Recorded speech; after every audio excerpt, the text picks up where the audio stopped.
Does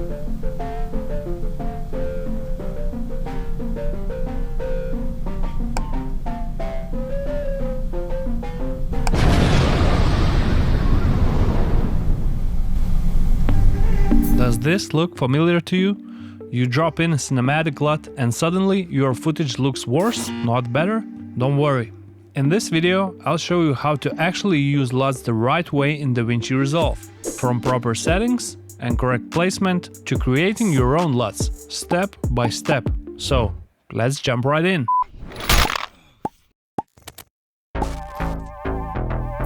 Let's begin with settings. If you're color grading on a single monitor or a laptop, the first thing I recommend is changing the user interface color. The default blue background can be misleading when checking color on your monitor. To make it neutral, go to Preferences, User, and under the UI Settings tab, check the box labeled Use Gray Background for User Interface. Okay, that looks much better. Now, let's change one small setting that makes a big difference in how your LUTs actually look. DaVinci Resolve handles LUTs using one of two methods: trilinear or tetrahedral interpolation. By default, it uses trilinear. It's faster, but not as accurate. This can sometimes cause subtle color banding or less smooth gradients. Tetrahedral interpolation is more advanced.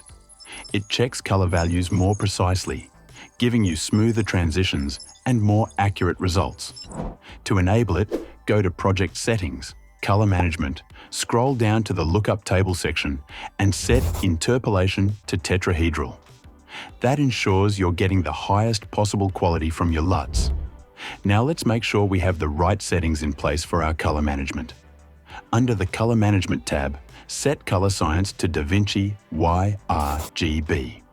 For the timeline color space, I recommend DaVinci Wide Gamut. It's a very large color space, which is ideal for color grading work. Next, set your output color space to Rec 709 and choose either Gamma 2.2 or Gamma 2.4, depending on your grading monitor setup. For example, if you're grading on a laptop, go with Gamma 2.2. Or, if you're working with a professional calibrated monitor, choose Gamma 2.4. If you're grading on a Mac, I recommend selecting Rec 709A instead. This will help you avoid contrast or gamma shifts in your final export. These settings will give you a clean, consistent base for grading and help your LUTs work the right way. Okay, now let's talk about LUTs and the different types you'll come across. LUTs, or lookup tables, are powerful tools used in color grading. They can help with both technical correction and creative styling. Here are the three main types. First, we have technical LUTs. These are used to convert your footage from one color space to another. For example, from log to Rec 709. That's why they're often called transform LUTs.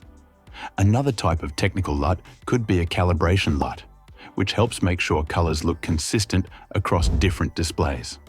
Second, we have creative LUTs.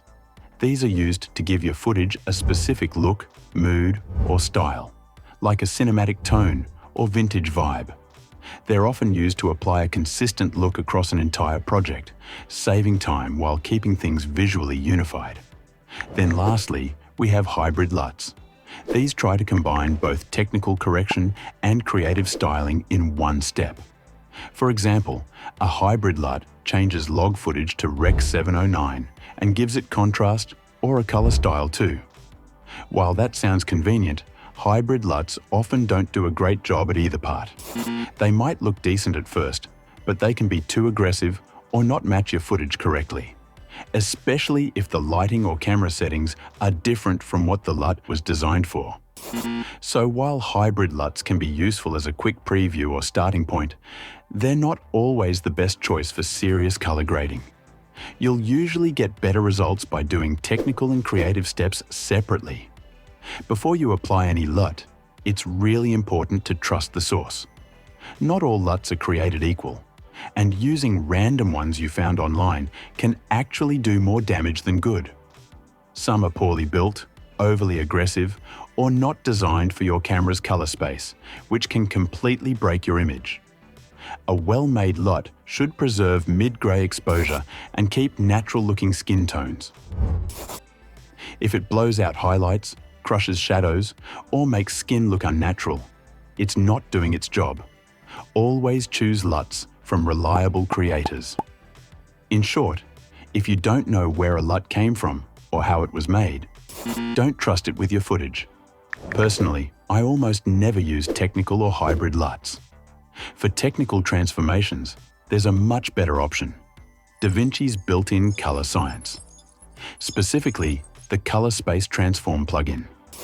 Unlike LUTs, which rely on fixed values, the Color Space Transform uses advanced calculations. It's more accurate, more flexible, and gives you far better results when converting footage from log to Rec. 709 or any other color space. The ones I use most often are creative LUTs. I use them in almost every project. Unlike technical or hybrid LUTs, creative LUTs aren't about transforming your footage. They're all about giving it a specific style or mood and helping you create a unique look. For example, a creative LUT can recreate the color palette of a film stock, apply that popular teal and orange split tone, or give your footage a moody, desaturated look. They're especially useful when you want to keep a consistent tone across a project, something that feels cinematic, stylized, or just unique to your brand as a filmmaker. But most importantly, your image needs to be well balanced before applying any LUT. If your white balance or exposure is off, no LUT in the world will save the shot. Since I use creative LUTs so much, I also made a set that fits perfectly with my grading work. It's called Baltic Elements, and I built it specifically for the DaVinci wide gamut color space. So if you're working in a color-managed timeline, these will behave exactly as expected, preserving mid-gray and skin tones. They're subtle, filmic, and meant to complement your grade. If you want, you can check them out. I left a link in the description. Another great thing about creative LUTs is that they're flexible. Unlike technical LUTs, you can easily dial in their intensity. If the look feels too strong, just head to the key tab in the color page and lower the output gain on the LUT node. This lets you apply the style more subtly without losing control of your grade. Another important detail that often gets overlooked is the size of the LUT. And yes, it matters more than you might think.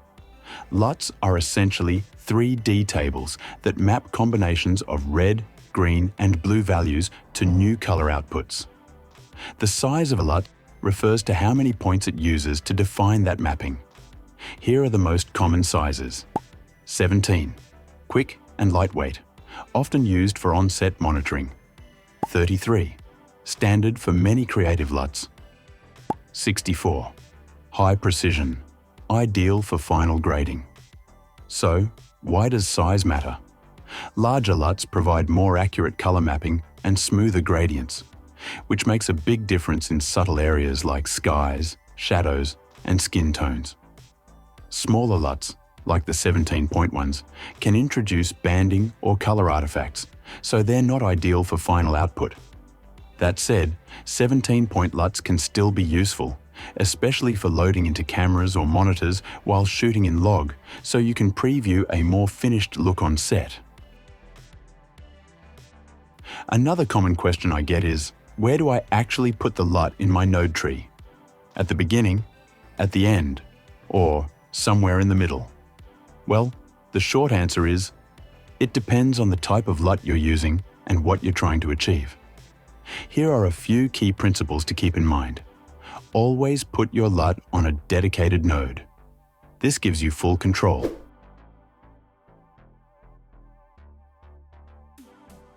You can make adjustments before and after the LUT without affecting the rest of your grade. For technical LUTs, like log to Rec. 709 conversions, these are usually placed at the very end of your node tree, most often on the last node. All your grading, like exposure, contrast, and color balance, should happen underneath it. This approach lets you work in a wide color space like DaVinci Wide Gamut.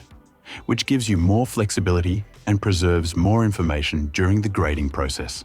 That said, it's common practice to add things like sharpening or film grain after the technical LUT.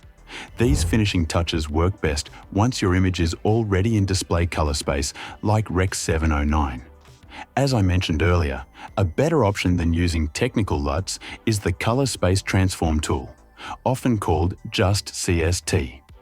It does the same job with better accuracy and flexibility, especially when you need to match different cameras.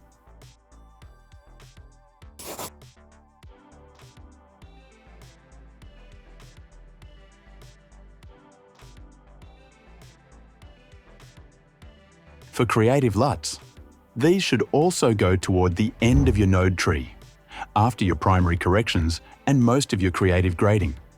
This ensures the LUT doesn't interfere with foundational work like contrast, balance, or skin tone corrections.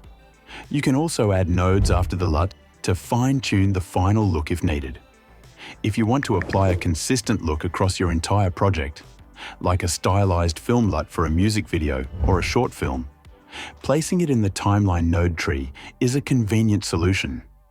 This way, every clip in your timeline inherits the same LUT automatically, helping you maintain a unified aesthetic without having to apply the LUT manually to each shot. It's especially useful when your individual clips are already color balanced and you just want to apply the final creative layer on top. That said, timeline nodes affect all clips globally, so they're not ideal if you need to adjust each shot individually beneath the LUT. In that case, stick with clip-level nodes for more control.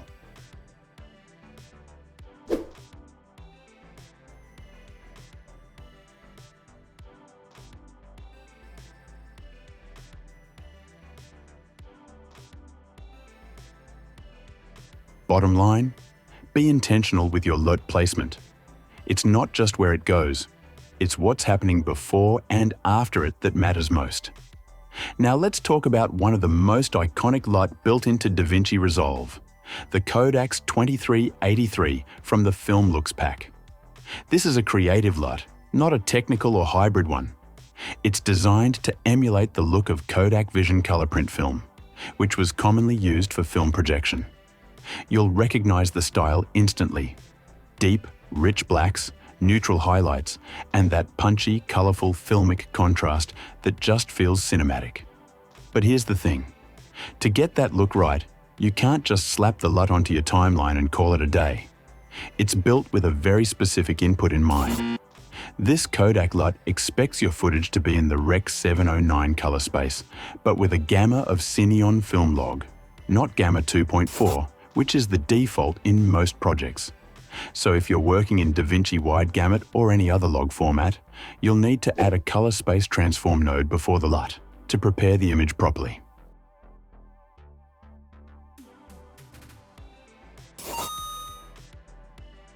Now let's talk about how to create and export your own LUTs. Creating a custom LUT you can reuse later is a simple and straightforward process. First, color grade your clip. Go to the color page and make all your desired adjustments. This includes contrast, color balance, saturation, and any creative touches you want the LUT to preserve. Just make sure your grade does not include elements like power windows, masks, tracking, sharpening, grain, or any other texture effects. LUTs only capture color and contrast changes, not spatial effects or selective corrections. When you're happy with the adjustments, simply right-click the clip's thumbnail and select Generate LUT from the menu. Pick your LUT size. 33 point is a solid middle ground for most use cases. Name your LUT and save it. That's it. You can now import it back into DaVinci's LUT folder and use it across your projects. If you want to export a LUT for your camera, just select the 17-point size when exporting. Okay, that's it for now. Hope these tips were helpful, and if you want to see how I color grade music video with a film emulation plugin, watch this next video. See you in the next one.